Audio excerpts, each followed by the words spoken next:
The Texans are setting CJ Stroud up for failure. Hard work, hard work, hard work, hard work, hard work, work. There you go. Hard work, work. Everybody doing it right. Hard work, work, work. That's what I say. Hard work, work, work. Earn my pay. Hard work, work. Hard work, do it every day. Hard work, work. Get up out of quarter to three. Hard work, work. Let it go and earn my pay. Hard work, work. Boots on and lace. Hey, what's going on, y'all?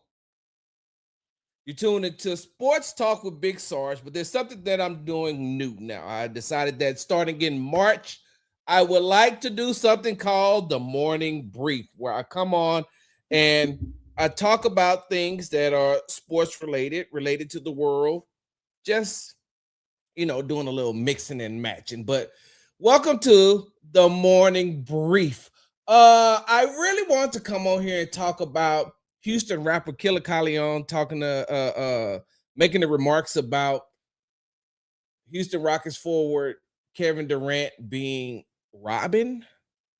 I really wanted that to be my first, like that. I wanted that to be the first morning brief because I got some fire that I'm going to let off on Killer Leon.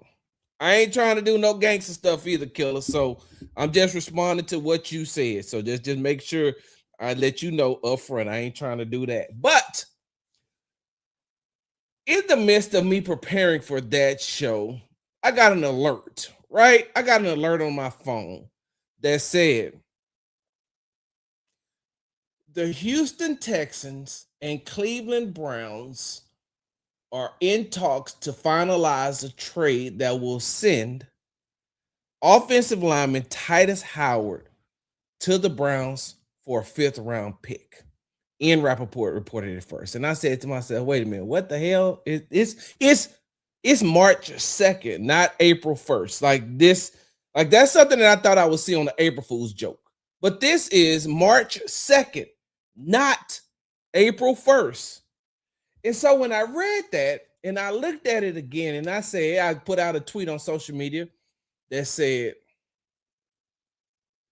wow, well, Nick is finally getting his way. Nick is finally getting the Patriots' way. By Nick, I mean Houston Texans general manager Nick Caserio.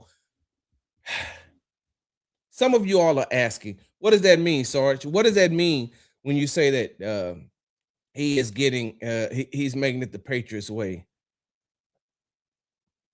So when you go back and you look at how the New England Patriots were made up and how they felt like they never had to pay big money to anybody. They never had to pay big money to make the system work, right? And really, in all actuality, the Patriots way was nothing but Tom Brady. Don't get me wrong. I know Bill Belichick has a brilliant mind. He's a brilliant mind. He was a great head coach, a very, very good defensive-minded coach. But the Patriots way is just Tom Brady. That's it. Point blank, period. So it looks like the Houston Texans organization, as far as the football side is concerned, starting with general manager Nick Caserio, like he's putting everything in place for it to look like the Patriots South. You all remember when that used to be a thing? You remember when the Patriots South used to be a thing? And then it died off. I'm going to tell you when it died off. It died off when they fired Lovie Smith. And the reason why it died off a little bit when they hired Lovie Smith was because Nick Caserio's job was on the line. Go back and look at that press conference that he did when they fired Lovie Smith. That is I've never seen Nick Caserio so humble in my life. He was very, very, very humble. And I said, oh, okay. And then I realized why, because she was, Hannah McNair was sitting in the front row. Kyle McNair was sitting in the front row, and they're looking directly at him saying, with their eyes, hey, you got to get this together. And what did they do? They went out and they hired D'Amico Ryans, a very, very, very good coach. He's proven that in the first 3 years that he's been here. He's one of the hottest coordinators out there. His name was very hot. There was teams that needed head coaches were looking for a coach like D'Amico Ryans. They got him. What did that do? Push some things to the backside. Slowly but surely, you kept seeing Nick put in these little, they're doing these little things to put this guy or that guy. And I'm not even just talking about his John Carroll connection. I'm talking about like the Patriots, right? Because the offensive coordinator has Patriot ties. The offensive line coach has Patriot ties. The new quarterbacks coach has Patriot ties. There's other people within the organization that has Patriots ties. And now you are looking at the newest version of the Patriot South. And it's wild because the New England Patriots did not become successful until Tom Brady took off. Tom Brady is the Patriots way. So unless you're going to get a quarterback like Tom Brady, which could CJ Stroud be that? Sure, because nobody knew who Tom Brady was but Tom Brady. CJ Stroud could be Tom Brady if put in the right situation, but they're not putting him in the right situation. Let me go ahead and get this damn thing started. Make sure you follow me on the app formerly known as Twitter at Big Sarge Sports, the Z at the end. Follow me on the Tik and the Talk at Big Sarge Media. What's up, TikTok family? Make sure you follow me on Instagram at Big Sarge Sports, the Z at the end. Because we do everything for the gram. I'm going to tell you why this is like Tytus Howard is a very good locker room guy. Tytus Howard is a guy who will talk to you, win, lose, or draw. He's going to talk to you, tell you exactly what's going on. If he didn't have a good game, he'll tell you, hey, man, I didn't play good, right? He'll tell you, I didn't play good. So when I seen it, I said, damn, not another good locker room guy gone. But not only that, looking at it from a football perspective, right? Trading Tytus Howard to the Cleveland Browns for a 5th round pick. You're losing one of your most versatile linemen, that you have had in this organization in a very long time. Not only is Tytus a swing tackle, he's a swing guard. Tytus Howard has played every position on the offensive line except center. Every position except on the offensive line except center. So he's by far he's naturally a right tackle. And I see all these people talking about, oh, he's not a good run blocker. He's not this, he's not that. Imagine being a right-handed person, right? You're right-hand dominant. And then all of a sudden they tell you, hey, don't use your right hand, just use your left hand only. And although you've dibbled and dabbled with using your right hand, your left hand, you dibbled and dabbled with using your left hand, you're not really proficient in using your left hand. That's exactly what it is when they move Tytus Howard along the line. He's naturally a right tackle. He thrives. He thrives at right tackle. I've been saying that since day one. Tytus Howard is a right tackle. He's not a left tackle. He's not a left guard. He's not a right guard. He's not a center. He's a right tackle. But because Tytus has played throughout his football career, has played every position except wide receiver, and now he plays some running back too. Tytus Howard has played throughout his football career, not his NFL career, his football career. He's played every position on the offensive line, including tight end. Tytus Howard was a quarterback. Go back to his high school days. Look at his last game and see how many yards and touchdowns he threw for in high school. He hasn't played wide receiver. He played some running back when he was younger. So Tytus Howard is not only the most versatile lineman that you have, he's the smartest. When Jared Patterson had to play center, what was that? Not 2 seasons ago. You remember when they put Jared Patterson at center and they had Tytus Howard at left guard? You know what Jared Patterson said? I wouldn't have been able to get through doing nothing. I couldn't have done shit if it wouldn't have been for Tytus Howard. Tytus was, when we get to the line, Tytus was also telling me what was going on. Ask rookie Ariante Ursery how much better he got with Tytus Howard being next to him. Tytus is telling him, hey, this is what we need to do. Blase this and blase this, blase that. So once again, imagine being right hand dominant and being asked to use your left hand. That's exactly what it is when you ask a natural right tackle in Tytus Howard to move to left tackle, move to left guard. When you're used to doing something one way, then they say switch over, and then you go over, and it isn't like he was a bad left guard. It isn't like he was a bad left tackle. But he was the most versatile lineman that you had. And this is what you do. This is how you do it. This is what you do. This is how you decide to say, hey, man, we want to reward you for your loyalty. Now, we'll get to, I know, they got to pay Will, they got to pay CJ, and then you're going to have Kalen Bullock's contract coming up. You're going to have Kamari Lassiter's contract coming up. You're going to have to come back around and look at how much you're going to have to pay Nico. I get that part. I got it. I understand that. But you cannot say that paying Tytus wouldn't have been worth it. I just don't understand, because now you get to a point, right? You get to a point now where the only offensive starter that you have that is proficient is a player that's going to be playing in his second year. Ariante Ursery. Ariante Ursery is the only definite starter that you have. Ed Ingram, he's a free agent. Are they going to bring him back, or are they going to pay him? So now you're going to Trent Brown. Come on now. I don't have nothing against Big Trent, but Big Trent's days has passed him by. So who are you going to play? So who's your right tackle now?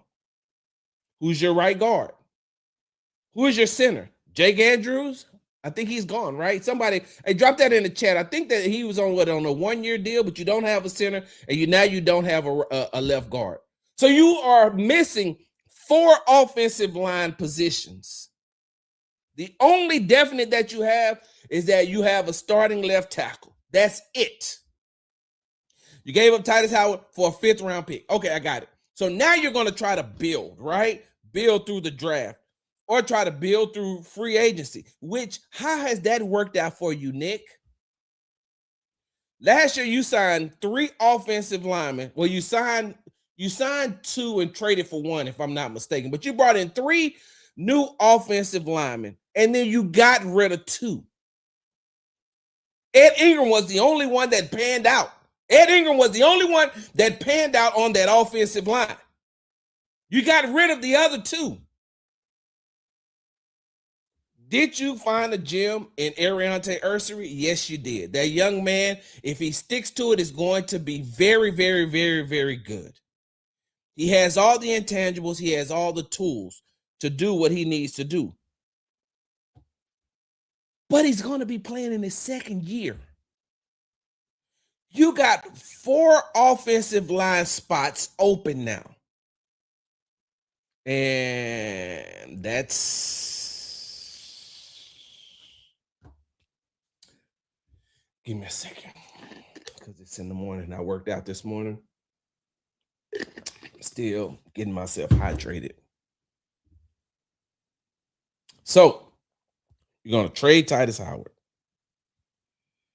You don't know if you're going to bring back Ed Ingram. You are 1 position solidified on the offensive line in Ariante Ursery at left tackle. You talked about how, head coach D'Amico Ryans talked about how they need offensive line help and how they need running back help. But you don't have 4 positions solidified.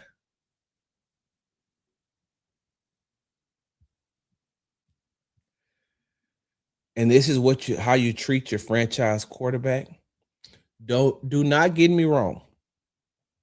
CJ did not perform well in the playoffs. He did not perform well against the Pittsburgh Steelers. He did not perform well against the New England Patriots. I will agree with you and high five you all day on that. Let's agree on that. He did not.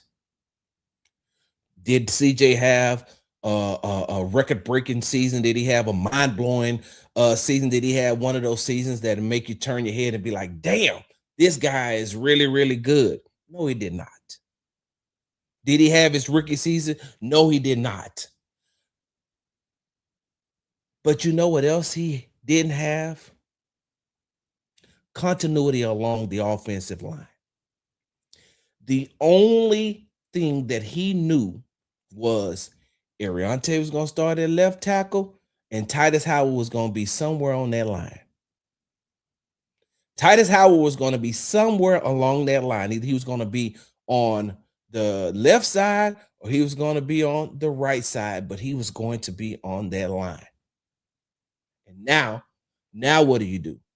Now you trade away Tytus Howard and you're saying, okay, CJ, go out there and make it happen. Y'all don't think that's setting CJ up for failure? So I've said this on previous shows. You can go back and watch them on YouTube at Big Sarge Media. I said this on previous shows. 2 years in a row. Two years in a row. The Texans offensive line has not been good. You know who watched all throughout OTAs, all throughout training camp, all throughout preseason? You know who watched every practice, watched every play, watched every snap, and knew that was going to happen? General Manager Nick Caserio. He stands at the end of the field most of the time with a play sheet. With a program sheet of what they got. I mean, a sheet of what the different things that they're going to do throughout practice. He's there the whole practice. He watches the whole practice. 2 years ago, this is when Laramie Tunsil was here. That offensive line did not practice together until the last week of training camp. They did not play together until the first game of the regular season. All throughout that time, myself and others kept saying, hey, man, they got to go out and get some help. Now, don't get me wrong. Going out and finding a great offensive lineman in this league isn't just like, hey, like going to Kroger or going to Walmart or going to Target or going in and just saying, this is what I need, grabbing it off the shelf and leave it. It don't work that way. And I get that part. I do. But there is a way to get things done, to get some reliable and dependable type people. But you went out and you got Cam Robinson, who they have told you since Jacksonville, hey man, this guy's not a good offensive lineman. He's just not. He's not. You go out and you get these other people, you try to add them, and then what happens? I'm going to tell you when it really started. Since we're here, right? Since we're here, let me tell you when it really started for me. If the Houston Texans never get rid of George Fant, if they put George Fant on the line, if you're going to have Tytus play guard, right? If you're going to have Tytus play guard, then you keep one of your most dependable and very, well, I don't want to say very, very good, but good, dependable right tackles in George Fant. So you put George Fant at the right tackle. If you're going to get rid of Laramie Tunsil because of the money, then you get rid of him. Then you bring in a player like Ariante Ursery. So at least you got your bookend tackles now. And then you can, Tytus, if you're going to put Tytus at left guard, then let Tytus play left guard. But now it's just all of a sudden, now you're rolling downhill and now you don't have anybody. So who's going to protect CJ Stroud? Who's going to protect him? And then you know what? When I say that, you're setting CJ up for failure. Nobody's going to protect him. And when he doesn't have that type of protection, now it leaves him open to criticism, right? Does anybody know how CJ Stroud is going to come back and play? You don't. Does anybody know if those 2 playoff games are going to linger over into the regular season? You don't. You hope not. As a Texans fan, you hope that he does not allow that to linger over into the regular season. But by not giving him any goddamn offensive lineman and taking away, first you took away his most dependable left tackle in Laramie Tunsil. Now you're taking away his most dependable offensive lineman in Tytus Howard. And you're going to put fresh people up there. Also, now he has to go through this whole training camp trying to figure out, okay, what is this guy's tendencies? Okay, you're going to put Jake Andrews up. So last season, he's learning a brand new system. You put him in his second offensive system in his 3rd season. So now he's learning not only offensive system, but the people who are in front of him. The only person he knew was Tytus. That was it. Ariante was new. Jake Andrews was new. Ed Ingram was new. And hey, somebody help me out. Who was that other guard that came in? Tomlinson, right? Tomlinson. I can't remember his first name. God dang it. But now you got all these new people in front of him, and the only person that he's familiar with is Tytus. Because now Laramie's gone.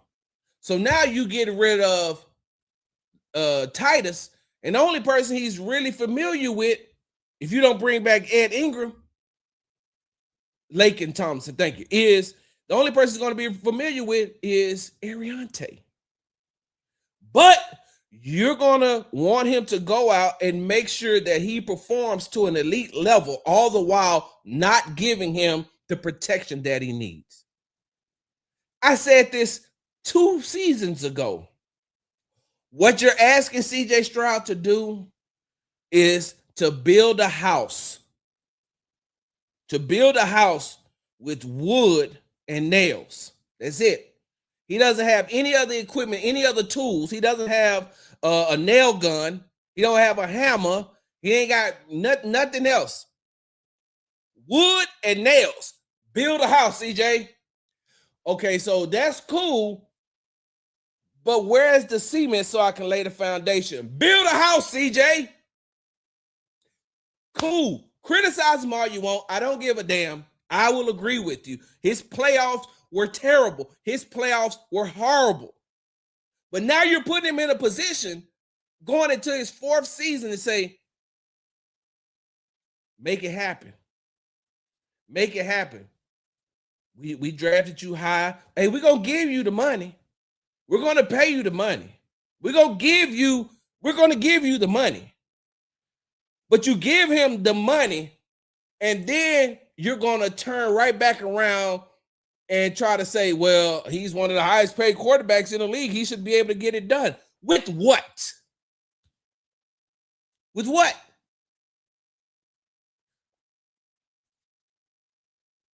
If the Texans don't get, because I don't think that Joe Mixon is coming back. I've been saying that since last season, before the season even started. I was like, hey, Joe ain't playing this year. Joe may not ever play football again. But if you go out and you got to get a free agent running back. So let's just say by happenstance, the Houston Texans pick up are able to sign a running back like Kenneth Walker II, right? So you bring him in, Super Bowl MVP coming from the Seattle Seahawks. You bring him in, and now you're bringing him in, you're paying him this money, and then you're saying run behind these guys. Well, who is these guys? It was already going to be new to him anyway. Any free agent running back that they go out and get is going to be new to him. Hell, it's going to be new to Woody. And by being new to Woody, it's going to be like, damn. Okay, so I had, who am I running behind now? So, just like I said, most coaches in the NFL will tell you, hey, we want to establish the run. What the Houston Texans have not been able to do is establish the run. You know why they can't establish the run? Because every year is damn near like playing musical chairs on your offensive line. And now you go out and you get rid of one of your best. But we don't want to pay Tytus that type of money. Okay, cool. Fine. The Browns do, right? The Browns trade. The Browns gave him an extension. I think it was a 3-year, $63 million extension. As soon as he gets traded there, they're gonna give him the money. Okay. Going to put him back because reports coming out of Cleveland is that Deshaun Watson looks like he's going to compete, but he has the edge over Shedeur Sanders to be the starting quarterback for the Cleveland Browns. But even if it's Shedeur, getting a lineman like Tytus Howard is very good for a young quarterback, just like it was good for a young quarterback like CJ. People are saying, well, the running game suffered when Tytus. Yes, because Tytus it was playing left guard. He went from playing on the outside to playing on the inside. And that's the one thing that I cannot understand. I cannot understand when you all start to evaluate him and say, hey man, he played bad at guard. He's a tackle.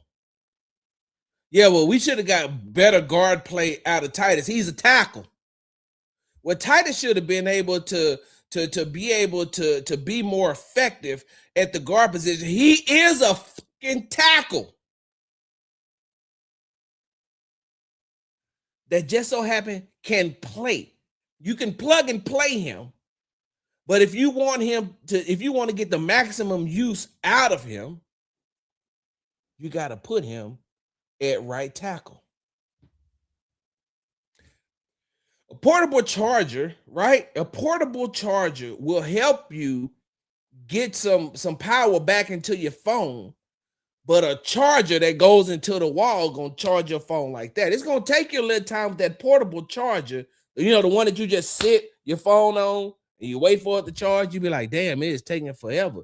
No, it will charge. It just may take a while compared to sticking the charger in the wall, plugging it into your phone, and next thing you know, shit, 7 to 8 minutes later, man, they got these chargers now.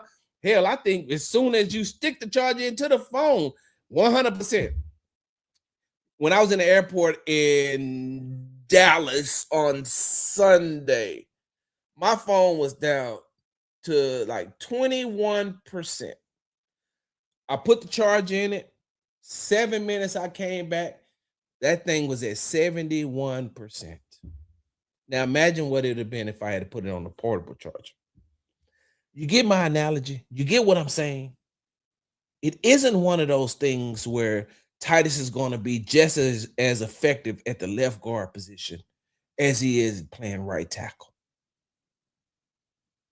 And if you're going to evaluate him like that, also, one thing I can't understand is, so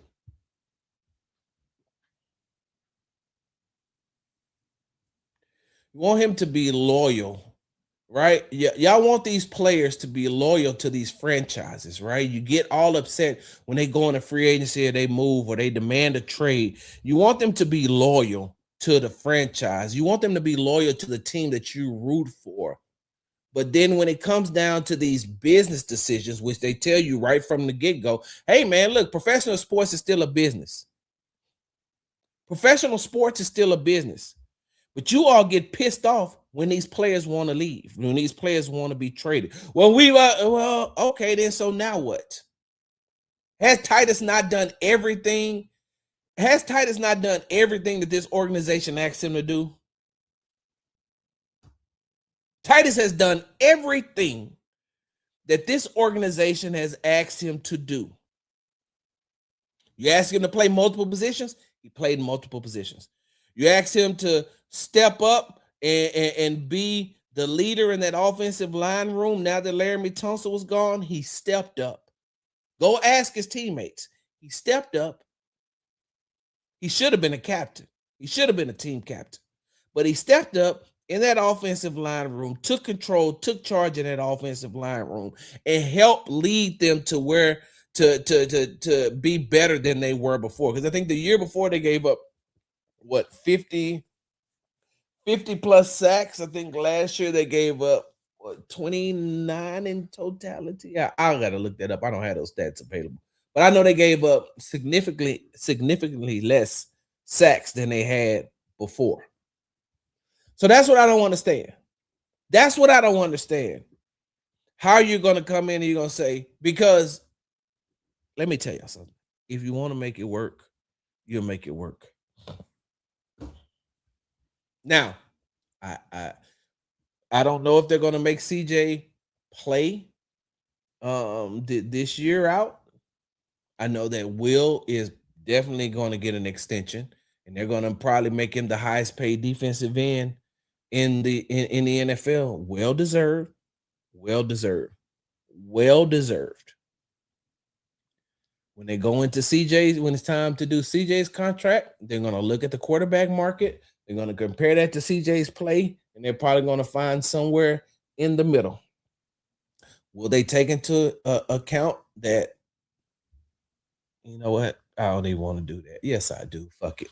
Will they take into account that they put him in a new offensive system in 3 years? Will they? I'm sorry, his second offensive system in 3 years. Will they take that into account? They won't. They take that in. They take into account that the offensive line has been or the starting offensive line has been like a revolving door. Will they take that into account? No, they won't. Will they take into account that even though I said this before, I'll say it again, he did not play well this past postseason. But please, please, please name me the last time that CJ Stroud has played in a divisional playoff game with this full complement of wide receivers. Don't worry, I'll wait.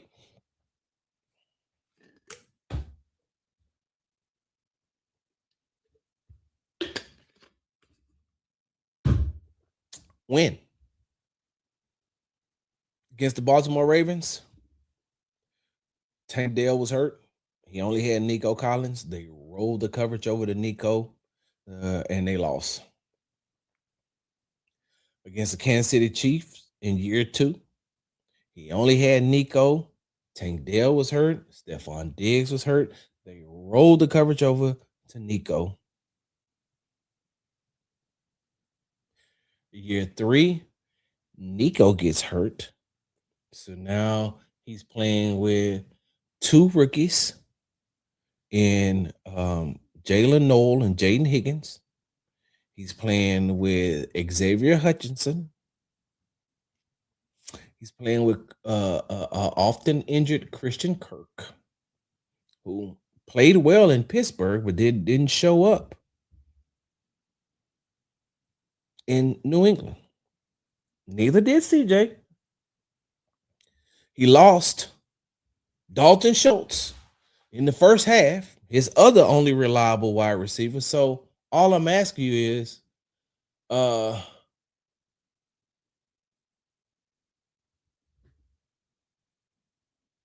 on, y'all, I'm reading this. Did you know that a ball python has to dislocate his jaw to handle larger meats, just like your mom? This is from Potato Man on TikTok. Hey, Potato Man, I'm not gonna even lie. That's pretty funny, even though my mom's deceased. But Potato Man said, "Did you know that a ball python has to dislocate his jaw to handle larger meats?" He said, "Just like your mom, my deceased mom." That's cool. Hey, Potato Man, how do you know that information? Sounds like you may have dislocated your jaw a few times to handle larger meats. Sounds like you're speaking from experience.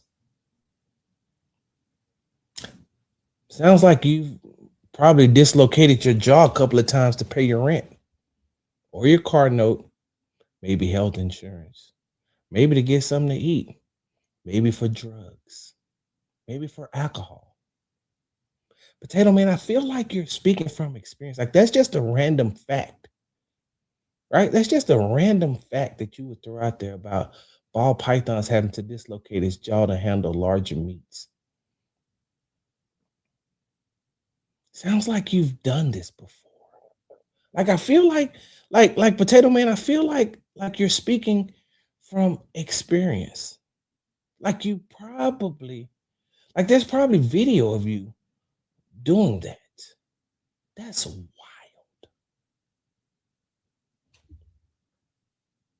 I digress. We're not here for that. We're not here for that. But I mean, if you're gonna take shots at my deceased mother, then I'm gonna take shots at you, Potato Man. Potato Man. Hey, what time is it? It's almost it's 8:50 Central Standard Time, right? 8:50 Central Standard Time.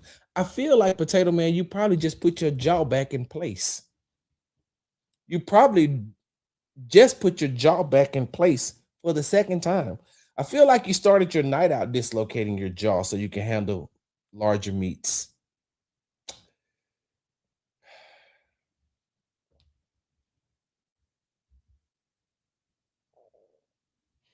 I digress.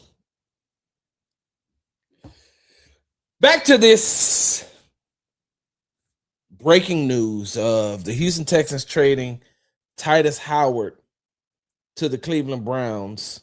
Well, once the new season starts, but trading Tytus Howard to the Cleveland Browns for a 5th round pick. And for the life of me, somebody please answer this question for me. Why is it always the goddamn Cleveland Browns? Why? Why is it always the Cleveland Browns? Appreciate that, Derek. I do see them trading up for a tackle. I do see the Houston Texans going into the NFL draft offensive line, thinking offensive line heavy, but you're still putting rookies in front of your franchise quarterback, which is really weird to me. I think I seen somebody earlier say something about Blake Fisher, right? They got Blake Fisher. So, which is really funny, right? This is really funny because I just put out on Twitter Sunday I put on a Saturday. I put on, I was like, I keep like sometimes I just randomly hear number 57 has reported as eligible.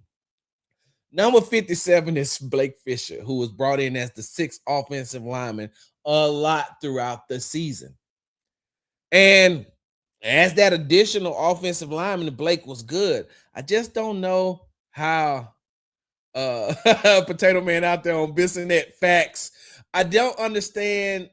I mean, I don't know if Blake Fisher is ready to handle that full-time role of playing right tackle. Maybe you're going to see. Someone said something about Juice Scruggs.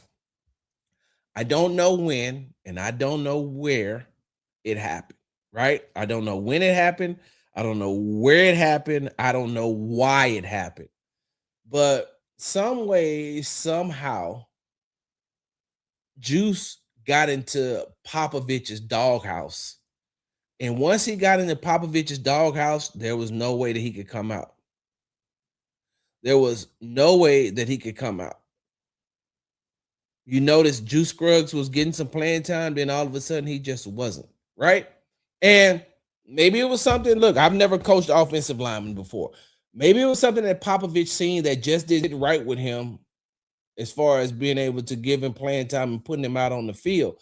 But you also got to give this young man time to get acclimated into playing in these things. So, like, I hate that we're in a society now where there's really no development, right? There's not a lot of development that goes on in the NFL especially on certain teams. That's no knock at Popovich, but I'm saying that if Blake Fisher should be playing way better than he should have if you're the offensive line coach that you say you are. Juice Scruggs should have took him on as a project.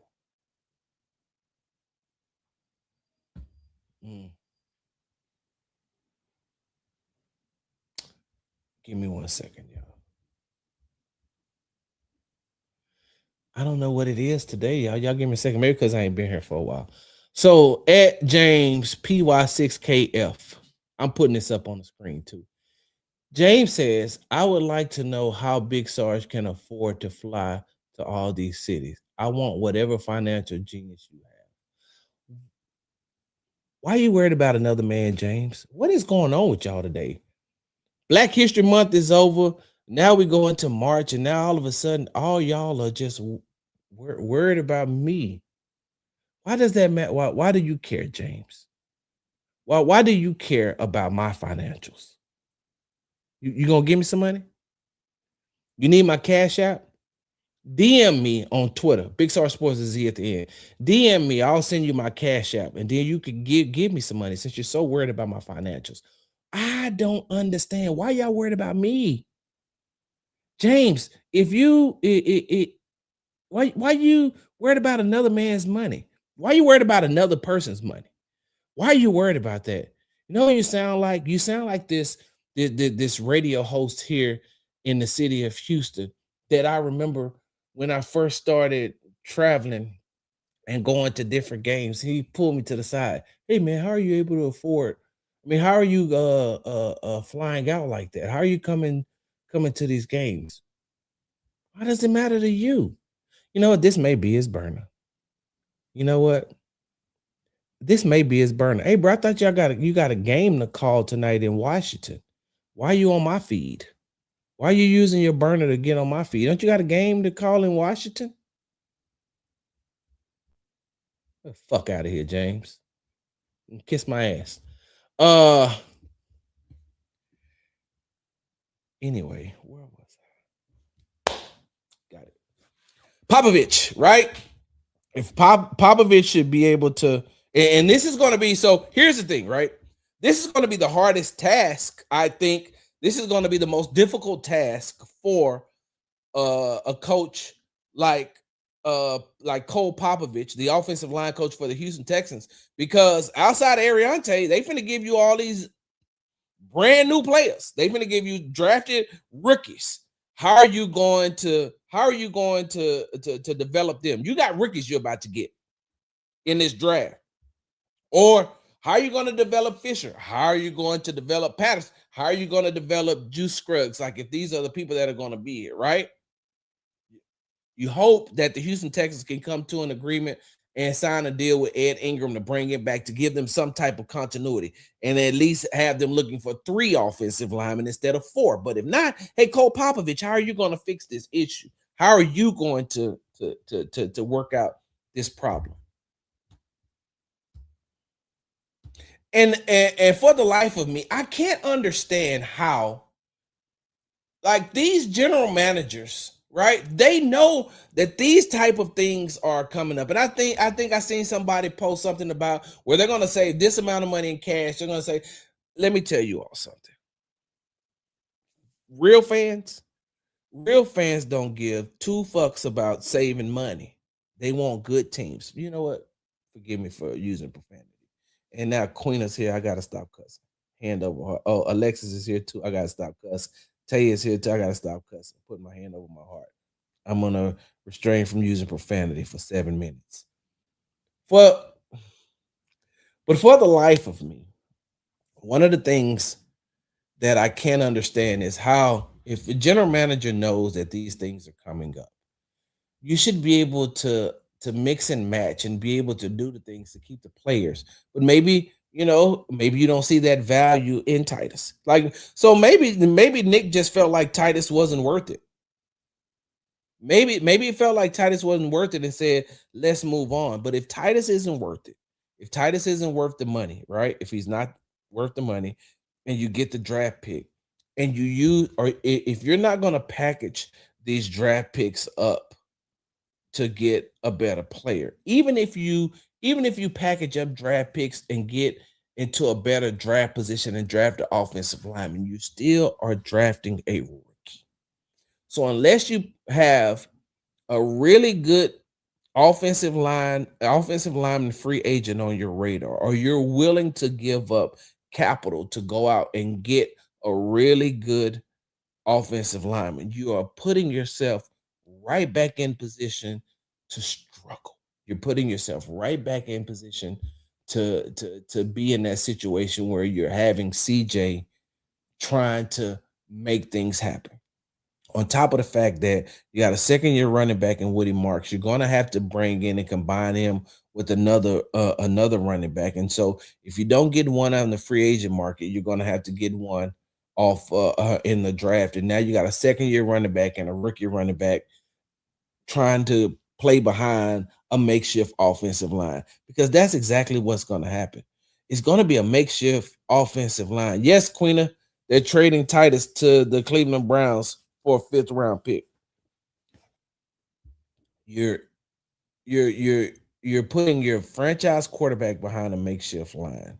You're putting your second year running back and maybe a rookie running back. But if you get a veteran running back, maybe a veteran running back can run better behind the offensive line.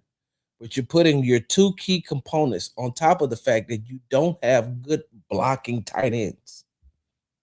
So now you're gonna have to go out and get a tight end. One of the reasons why, behind the scenes, one of the reasons why the Texans felt like they weren't effective in running the ball, they felt like they didn't have good blocking tight ends. So what do? You have that much faith in Cole Popovich. You have that much faith in Cole Popovich that he can make this happen.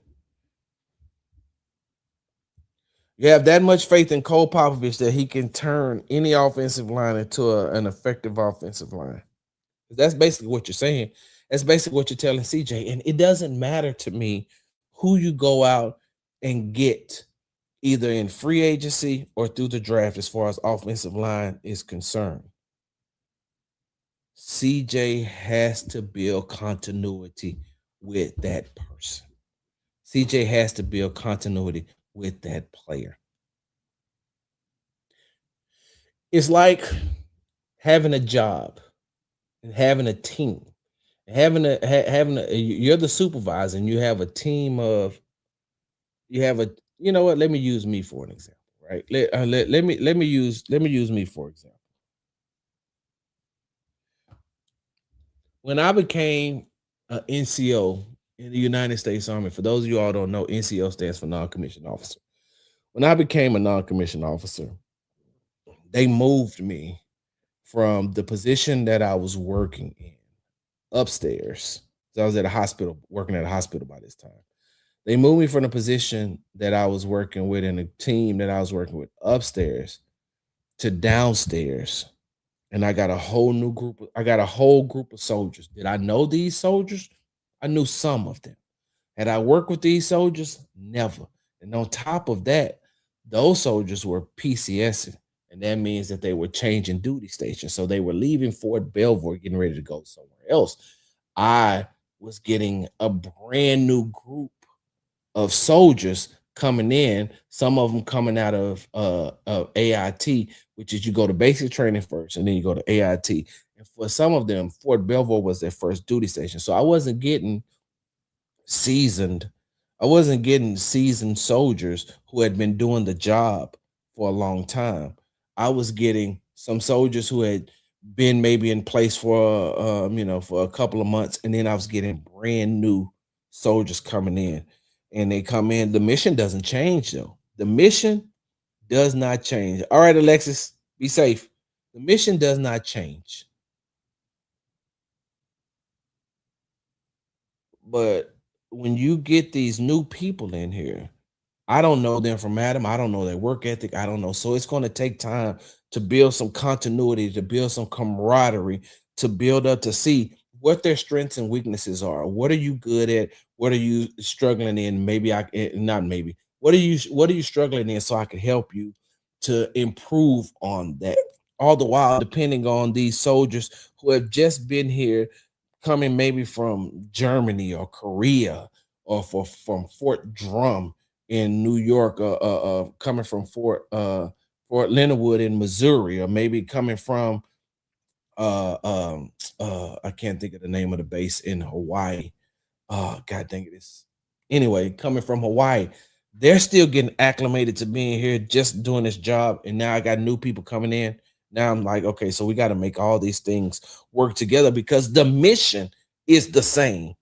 The mission is to complete whatever the task is at hand. Hey, look, you got this task. It needs to be complete. I don't want to hear all of that. You got to make it work. Most of the time, the NCOs do understand, though, you got brand new soldiers. So I say all that to say this.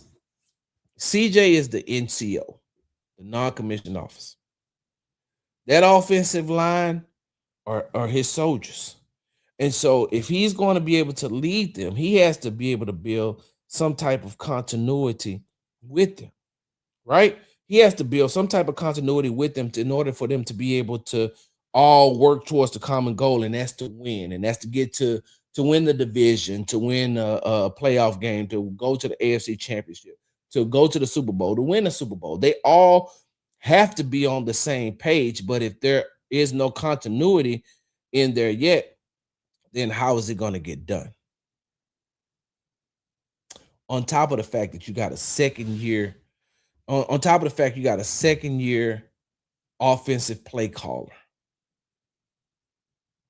second year offensive play caller. On top of the fact that the quarterback's coach is gone, and now not only last year CJ had to deal with getting a new offense coordinator, this year he has to deal with having a new quarterbacks coach. Sure, Jerry Shaplinski has been around for a minute, so maybe him and CJ have some type of camaraderie amongst each other, but it's still going to be different than hearing it from Gerard, somebody he's known since he was 16 years old. So you're asking CJ to be that leader, but you're not giving him the time to get acclimated. Somebody dropped this in the what you call it in the chat. You tell me. CJ has been in the league for 3 years. How many starting offensive line units has he had? Has he ever had the same offensive line unit going into consecutive years? He's going into his 4th year. He's going to be playing behind his 4th different line. See, people don't take these type of things into consideration because the only thing they want to do is criticize. CJ play like this, CJ play like that. Cool, I got that part.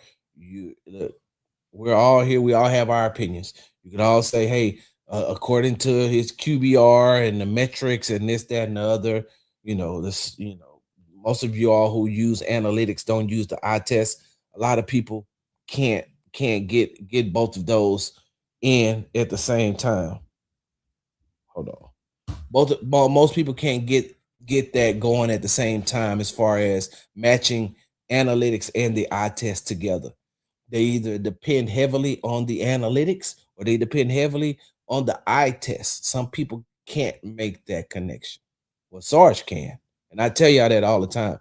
I can make the connection. Most of the times I do make the connection. Now, is that criticized on social media? Everybody like Potato Man that got a keyboard? Sure it does. When you go back and you look and you say to yourself, damn, Sarge is right. Yeah. Yeah. And I don't mind being wrong. I don't care about being wrong. What I'm trying to tell you is that CJ is going to get a big contract from the Texans. He's going to get that money, but he's also probably going to be running for his life behind a new offensive line. He's probably going to have to try to make wine out of water. He's probably gonna have to try to make wine out of water because he don't know these new guys that's going to be in front of him, and you're going to judge him because you think that as soon as CJ comes into training camp and starts playing with this new offensive line, that they should be able to take right off. Well, a couple of things. One, he doesn't know.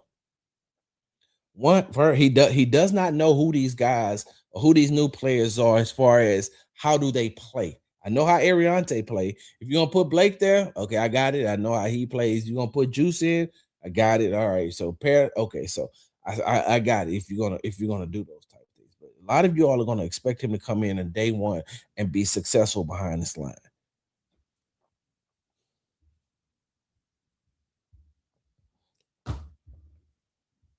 You know what this offensive line also has to do?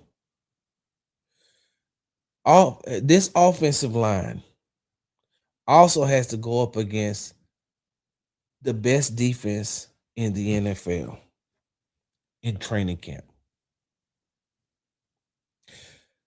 When training camp started last year, almost every video that I did, every recap that I did, every time I tweeted, put out videos, whatever the case may be, not every time, for the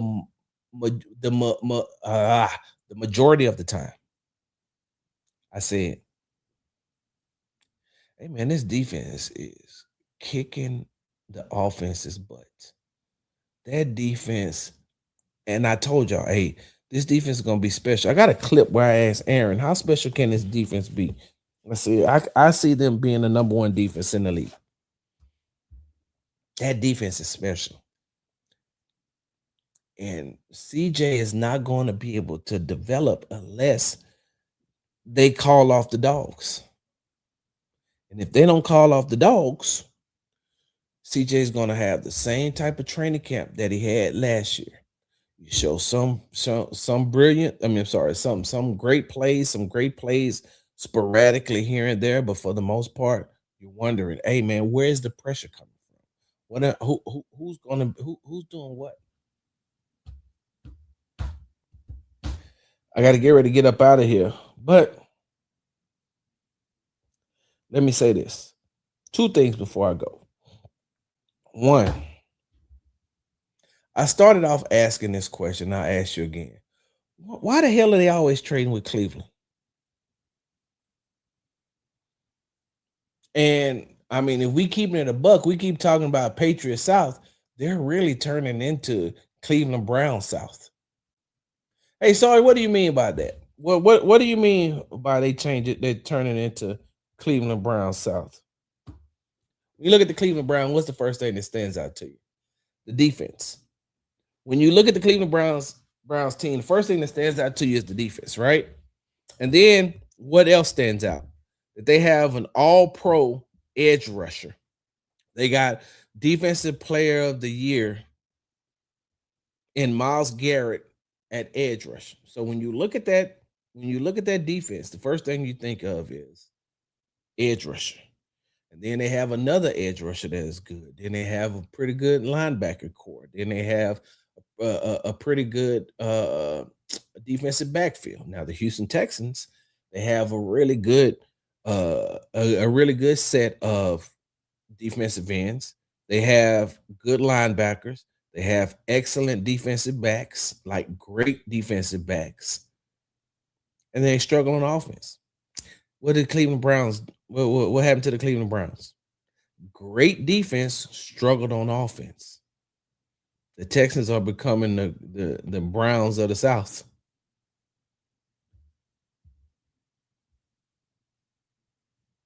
What other way can I put it? Tell me I'm wrong. Prove me wrong. When you look at the Cleveland Browns, first person you talk about is Myles Garrett. When you look at the Houston Texans, who's the first person you talk about? Will Anderson Jr. When you look at the Houston Texans defense, the first person you're going to call out is Will Anderson Jr. And then Derek Stingley. Then Kamari Lassiter. Then Danielle Hunter. Then Azeez Al-Shaair, Kalen Bullock, Henry To'oTo'o. Like, there's other people you're going to call, but even with that being said, Will Anderson's name is going to be first, just like you do when you talk about the Cleveland Browns. They talk about Myles Garrett. And then when you go to the offensive side, now you're saying, okay, what do they have on the offensive side of the ball? The Houston Texans do have some talent as far as the quarterback position is concerned with C.J. Stroud. They do have talent when it comes to Pro Bowl wide receiver Nico Collins. They got two up-and-coming wide receiver, second year now wide receivers that you're going to, hope that they develop and take that next step. You hope to get Tank Dell back, and he – doesn't have a setback from, the injury that he sustained 2 years ago. You hope that that's what you're going to get, but by the same token, you don't know what you're going to get. We ain't the Browns. I say, man, we ain't the Browns of nothing. Well, you always trading with the Browns. And tell me I'm wrong, Senor Boble. Tell me I'm wrong. Tell me where I'm wrong. The Texans they do have more talent.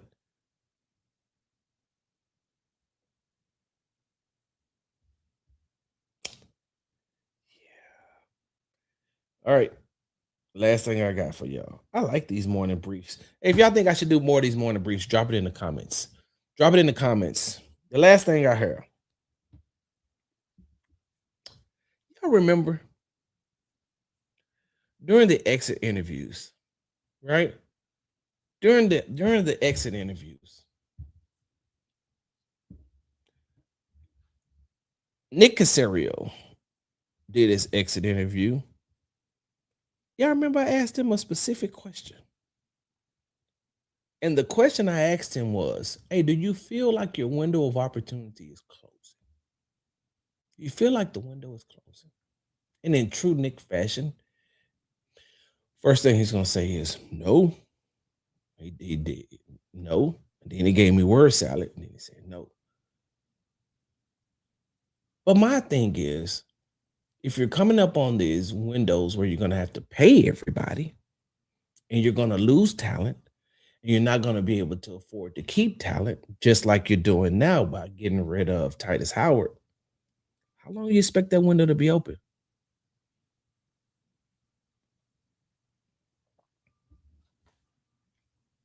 That Houston Texans, that Houston Texans rebuild took off quickly. Like what the Texans did in year one of D'Amico Ryans, Will Anderson Jr., and CJ Stroud, that really wasn't supposed to happen. That was supposed to be a rebuild year, but they won the division and made it to. They won their division and made it to the divisional round of the playoffs. That wasn't supposed to happen. That was supposed to be a rebuild year. They were supposed to finish maybe with like 7 wins. They finished with 10.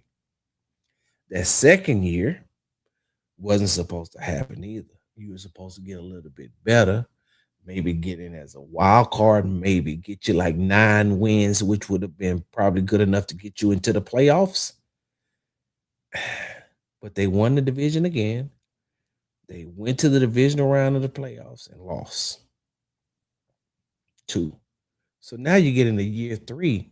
And now by year 3, those last 2 years has given the Houston Texans fans some sort of hope that this team is better than what was expected, that this team was better than what a lot of people thought that they would be based off the last 2 years. So you come into year 3, right? You come into year 3. And now you're expecting them to get to the divisional round and go to their first AFC championship game. They don't win the division. They start off 0-3.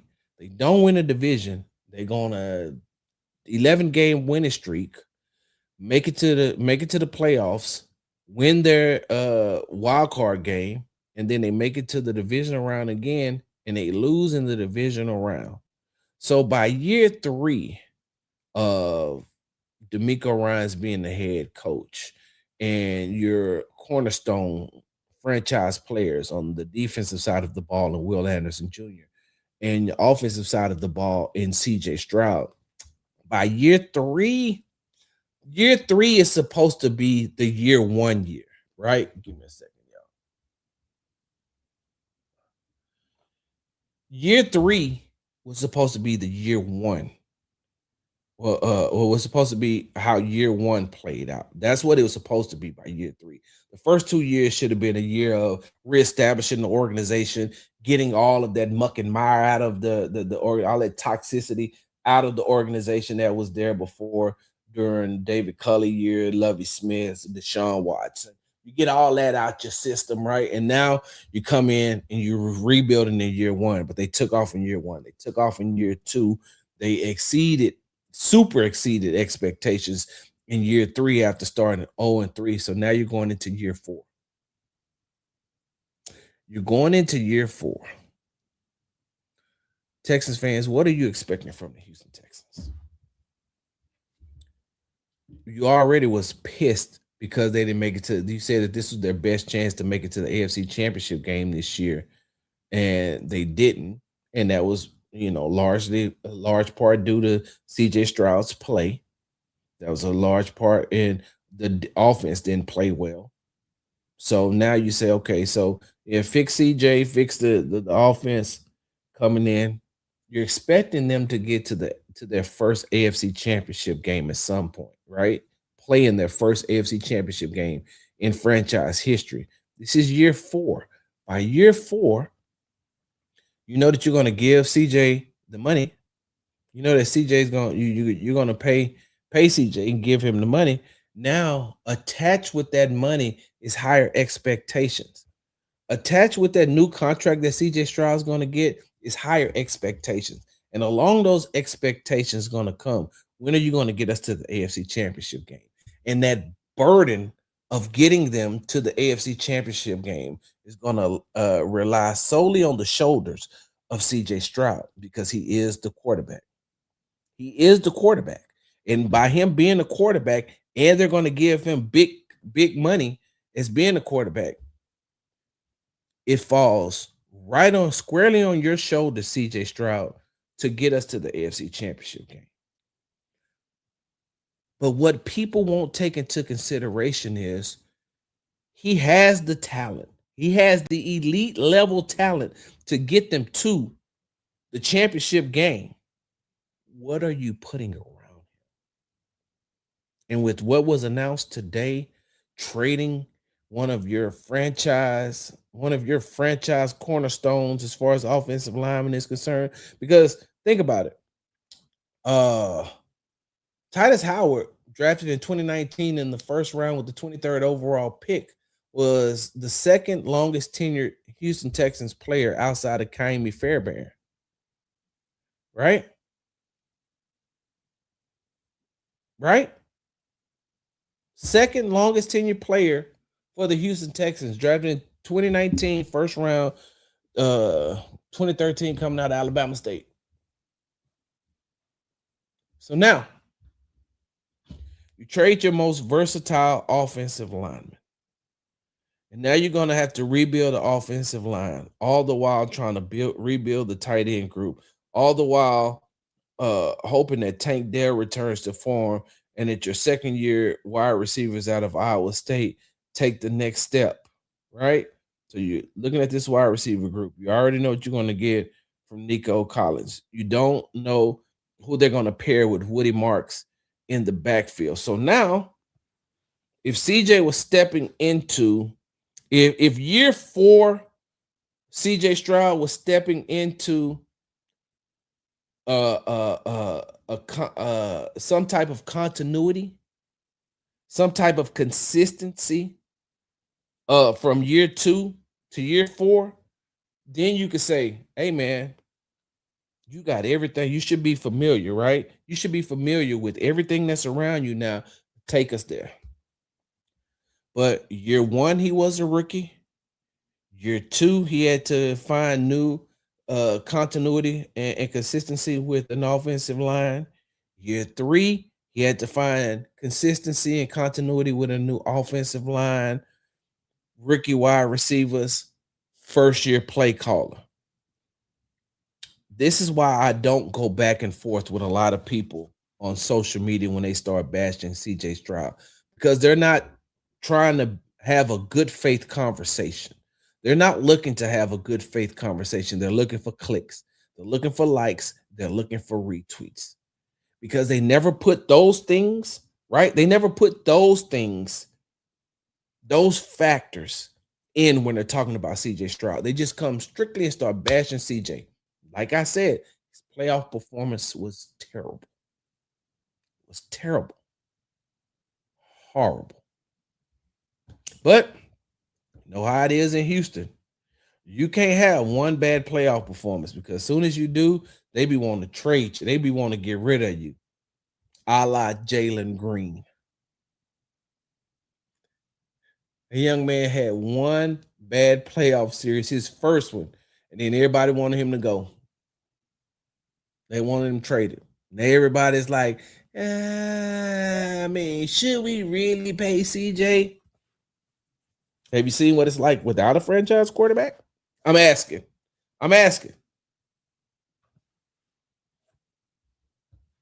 You put CJ behind, you put CJ on the field and tell him, hey man, it doesn't matter. You're CJ Stroud, make it happen. All right.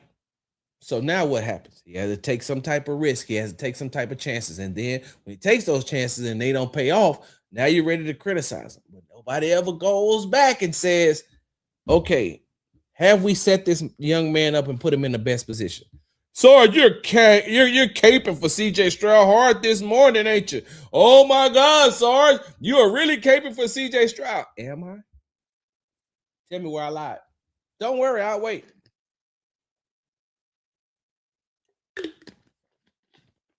Tell me where I lied about the offensive line. Tell me where I lied about the wide receivers. Tell me where I lied about the running game. Tell me where I lied about the offensive coordinator, the offensive system. Tell me where I lied. Go ahead.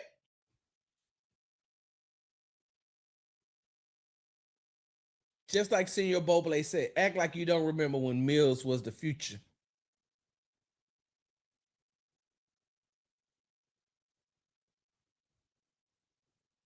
I'm waiting.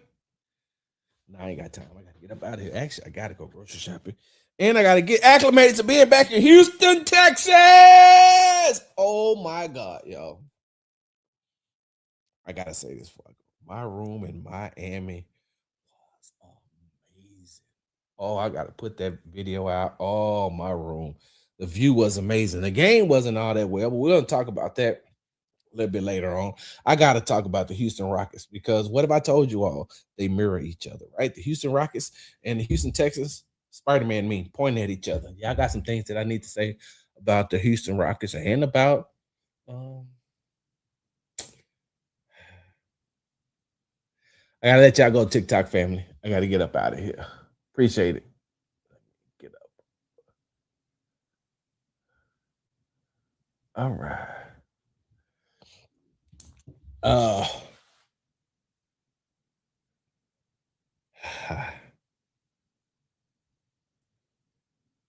yeah, y'all give me a second.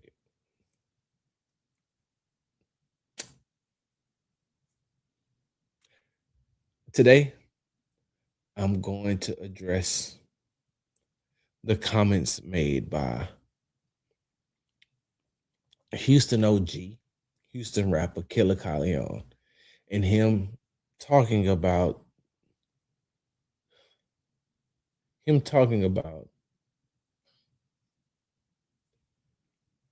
KD being a Robin or Robin. Say he never was a Batman. He's a Robin. All right.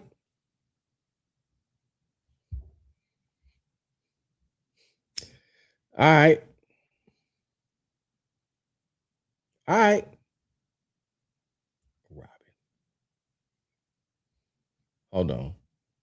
Go through CJ in Detroit, Seattle, Dallas, and the team with a decent online dude that's reaching conference round. Yep. Exactly.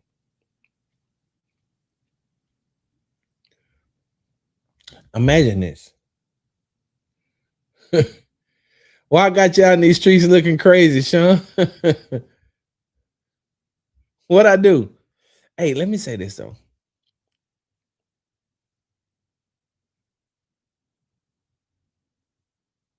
Imagine if, right? Ooh, imagine if CJ got traded to the Rams. Oh my God. CJ with Sean McVay, multiple Super Bowls.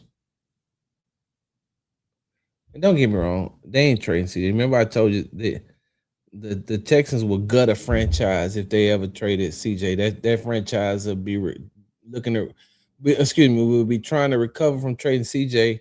I mean, trading for CJ. They'll be recovering for the next 7 years. Texans take everything. But imagine if he played. I've been traveling. My bad, Sean. Imagine if CJ was able to get with a coach like Sean McVay. Imagine if CJ, uh, imagine if CJ got with Kevin O'Connell up in um, Minnesota. Ooh, now none of this stuff is gonna happen, y'all. I'm just saying, what if? My God, him with Sean McVay, the Rams will represent the NFC in the Super Bowl 3 years in a row. 3 years in a row, at least. I don't think, but the Rams don't have nothing, right? The Rams don't have like no draft capital, no money. They couldn't do it anyway. CJ and Puka Nakua. With Sean McVay calling the plays, oh my God. CJ with Justin Jefferson, with Kevin. Oh man, look. Wow. Boy. So what you need to do, Houston, is get. Don't worry about it. CJ will be putting up Mahomes type numbers if he went to the Rams.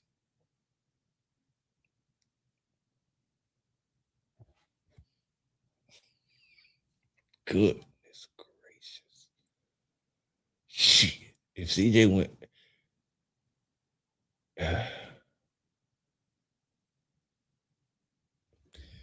You've been tuning into the morning brief with Big Sarge. Agree, CJ could go to a team with solid online and be breaking records. You're right. You've been tuning into the morning brief with Big Sarge. Make sure you follow me on the app formerly known as Twitter at Big Sarge Sports, the Z at the end. Follow me on the tick and the talk at Big Sarge Media. Make sure you follow me on Instagram at Big Sarge Sports, the Z at the end. Because you know we do everything for the gram. And stay tuned. Killer, Calleon, Big Perk. Let's talk. Big Sarge, I'm out. Hard work, hard work, hard work, hard work.